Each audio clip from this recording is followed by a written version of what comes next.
ازيكم عاملين ايه؟ النهارده الحلقه بتاعتنا حلقه مختلفه شويه، ما فيهاش هزار، ما فيهاش ضحك، ما فيهاش كوميديا، حلقه شخصيه جدا. كل واحد فينا عنده شويه ناس كده بيظهروا في حياته لمده ثانيه واحده. عسكري المرور بتاع الكشك بتاع الجراج، جاره، حد بيشوفه مره كده كل شهرين ثلاثه وعمره في حياته ما عرف بالكتير قوي غير اسمه. النهارده نازلين ندي فرصه للناس دي ونحسسهم الناس مهتمه بيهم، ناس عايزه تعرف هما مين، ناس نفسها تديهم فرصه ان هم يتكلموا عن نفسهم شويه.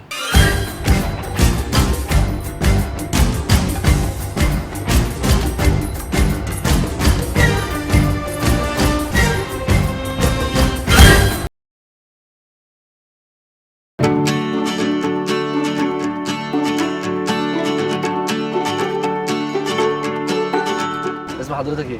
مسعد غريب. انت منين اصلا يا مسعد؟ من أرض الله.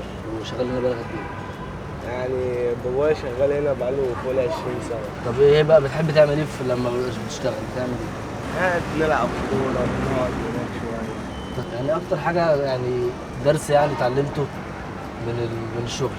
إنه مفيش ساعة بتشتغل. من الأغنية ولا؟ لا دي حقيقة. أنا عصام بتاع ورد، شغال في محل ورد. شغال في محل ورد بس. واقف في الشارع، في ناس بتشوفها بطريقة وحشة، في ناس بتشوفها بطريقة تسول، رغم إن إحنا مش كده. طب قول لي حاجة كده حلو بتحلم بيه. ما أكيد كله بيحلم بكتير، بس اللي أنا شايفه قدام عينيا ما بحلمش قوي. أنا عايز استقرار، حتى لو أشتغل في شركة بس تكون مأمن عليا وفيها استقرار. عارف إن أنا جاي من بلد رايح شغلي، رايح بلدي جاي من شغلي، بس هي دي الفكرة.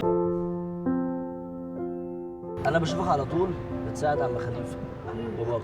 ماشي مع شهر ولا حاجة، هجيب حاجة. وأنت اللي بتروح تجيب الطلبات كلها؟ اه عايز تبقى إيه لما تكبر؟ عايز ألعب يبقى لعيب كورة. تبقى لعيب كورة؟ اه والتعليم اللي بتتعلمه ده هتعمل بيه إيه؟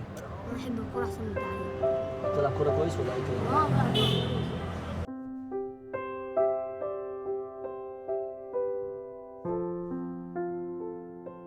إيه الحاجة اللي اتعلمتها في حياتك لحد دلوقتي؟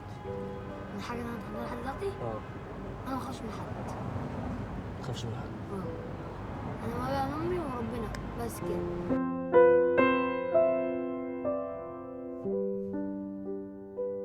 اسم حضرتك ايه؟ سيد. ازيك يا عم سيد؟ حضرتك منين اصلا؟ الماني. بقالك كام سنة هنا؟ من 78 هنا. في نفس الحتة دي؟ لا، ولا في كنت القاهرة؟ كتكات. كنت في الكتكات الأول؟ طب واشمعنى بقى شغلانة الشاي دي بقى؟ ما أنا ولا وظيفة ولا معاش، أعمل إيه طيب؟ الناس بقى بتحبك بقى تقعد معاك أنا عارف. يجيب كوباية الغلابة. تشرب كوباية الشاي وإيه؟ اللي تقعد زي بقى يفتحوا حالات لك الغلابة. قلبهم. الغلابة اللي زي حالات، يعني عاوزينش إلا الصحة مفيش أحلى من الصحة، صح؟ إيه، ولا حد ياخد فلوس معاه، ولا ياخد عماير معاه، ولا عربيات معاه. الله ينور عليك. هي الصحة اللي كفاية بس. تنصحني بإيه بقى؟ لأن الصحة دي من عند ربنا. لا إزاي يا حاج بقى؟ أيوة، أنت اللي بقى جاي معاه ربنا هو اللي ما ينصح على الخير وعلى الشر. قول لي كده أنت نفسك تعمل إيه لما تكبر يعني؟ يعني نفسي اكون نفسي كده واتجوز واظبط شقتي وكده يعني. اشتغلت إيه قبل كده؟ انا بيني وبينك انا شقيت. انا اشتغلت كذا شغلانه يعني.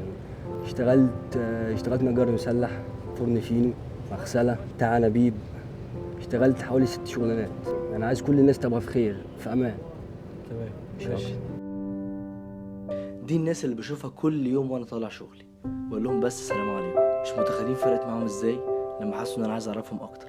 انت كمان فكر، هتلاقي ناس جنب بيتك جنب شغلك، ناس يا دوبك تعرف اسمهم. اديهم وقتك 5 دقايق بس كل واحد، وهتشوف هتفرق قد ايه مع كل واحد فيهم.